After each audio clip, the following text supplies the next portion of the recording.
Assalamualaikum warahmatullahi wabarakatuh. Berjumpa kembali dalam pembelajaran jarak jauh mata pelajaran biologi. Kali ini membahas mengenai pembelahan meiosis.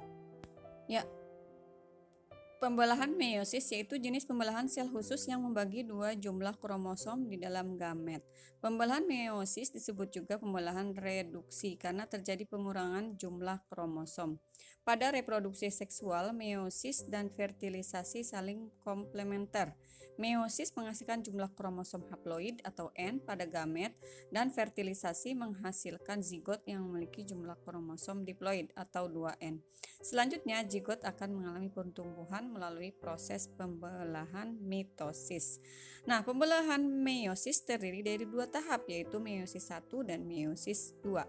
Marilah kita bahas satu-satu ya, setiap tahapan meiosis 1 dan meiosis 2. Ya, pada pembelahan meiosis 1 yang pertama adalah tahap profase 1, yaitu diawali ketika kromosom memintal dan memendek. Setiap kromosom mengganda terdiri dari kromatid kembar, kemudian kromosom homolog berdekatan dengan pasangan masing-masing. Proses ini disebut sinapsis. Kemudian setiap kromosom beruntai ganda. Setiap kompleks pasangan kromosom homolog mempunyai 4 untai. Kompleks ini dinamakan bivalen atau tetrad.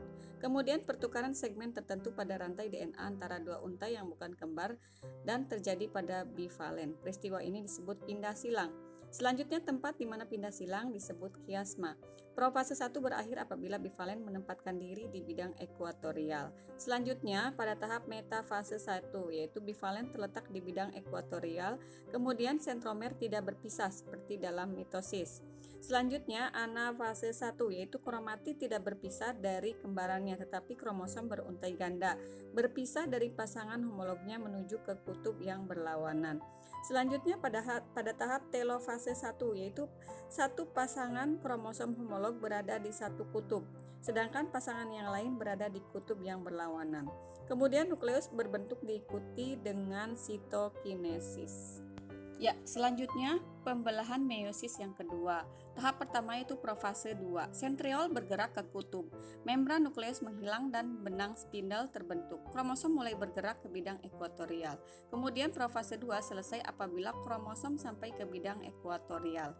Selanjutnya pada tahap metafase 2, yaitu dimulai saat kromosom berada di bidang ekuatorial dan selesai apabila sentromer berpisah. Selanjutnya pada tahap anafase 2, yaitu anafase 2 dimulai saat kromatid kembar berpisah dan bergerak ke kutub yang berlawanan. Kemudian pada tahap telofase 2, yaitu dimulai ketika membentuk dan mengelilingi kromosom.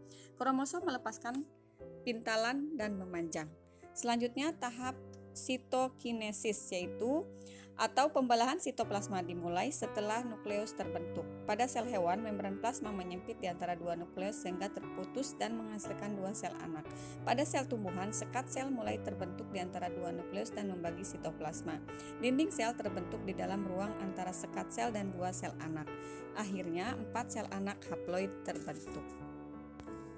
Oke, selanjutnya perbedaan meiosis 1 dan meiosis 2. Pertama, pada tahap profase, pada meiosis 1 jumlah kromosom 2N. Pada meiosis 2 yaitu N. Kromosom beruntai ganda untuk meiosis 1, pada meiosis 2 kromosom beruntai ganda. Kemudian pada meiosis 1 kromosom homolog berdekatan membentuk bivalen. Kalau meiosis 2 yaitu tidak ada kromosom homolog. Selanjutnya meiosis 1 terjadi pindah silang. Pada meiosis 2 tidak ada sinapsis dan pindah silang. Kemudian pada tahap metafase, meiosis 1 pasangan kromosom beruntai ganda homolog terletak di bidang ekuatorial. Kemudian sentromer tidak memecah dan kromatid tidak berpisah. Pada meiosis 2, kromosom tunggal beruntai ganda menempatkan diri di bidang ekuatorial. Sentromer memecah agar kromatid dapat berpisah.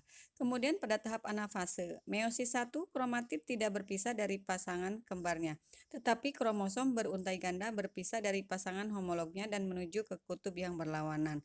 Pada meiosis 2, kromatid berpisah dari pasangan kembarnya dan bergerak ke kutub yang berlawanan. Ya, selanjutnya pada tahap telofase, untuk meiosis 1, membran nukleus terbentuk dan mengelilingi kromosom N yang masih beruntai ganda. Pada meiosis 2, membran nukleus terbentuk dan mengelilingi kromosom N yang beruntai tunggal. Oke, selanjutnya perbedaan antara pembelahan mitosis dan pembelahan meiosis, yaitu Perbedaannya terletak pada sel yang membelah. Untuk mitosis pada sel kelamin, kalau meiosis pada sel somatik. Kemudian sifat sel anak. Untuk mitosis terjadi rekombinasi, untuk meiosis identik dengan induk. Kemudian jumlah kromosom sel anak. Untuk mitosis diploid, untuk meiosis haploid. Ya, selanjutnya jumlah sel anakan untuk mitosis 4, untuk meiosis 2. Dan selanjutnya yang terakhir yaitu frekuensi pembelahan. Untuk mitosis terjadi 2 kali, untuk meiosis terjadi pembelahan sebanyak 4 kali.